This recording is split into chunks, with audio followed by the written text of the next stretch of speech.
మహబూబాబాద్లో దారుణం జరిగింది. వివాహితను హతమార్చి పాతిపెట్టాడు భర్త.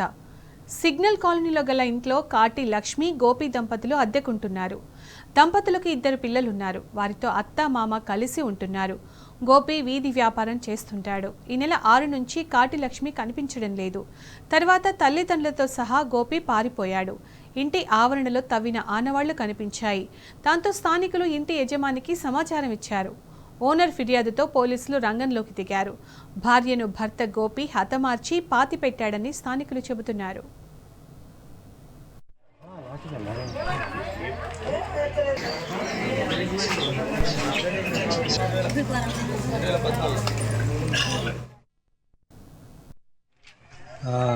మా ఇల్లు నేను ఇక్కడ ఉండలేను, వేరే కులవృత్తి చేయడానికి పోయింది. అయితే మా ఇంట్లో కిరాయికి మహేష్ అన్న అబ్బాయి, దుర్గా అనే అమ్మాయి ఉండేది. లక్ష్మి ఆమె పేరు, వాళ్ళ నాయన దుర్గోళ్ళ నాయన పేరు రామయ్య. వాళ్ళు ఉండేది. ఈ కాలనీ పెద్ద మనిషి దండం కన్నా ఇట్లా మీ ఇంట్లో వాళ్ళని చంపి పెట్టిర్రు, నువ్వు రావాలని నాకు ఫోన్ చేసింది. ఫోన్ చేస్తే నేను వచ్చి చూసి ఆడ కొద్దిగా తోని చూస్తే అది తేలింది.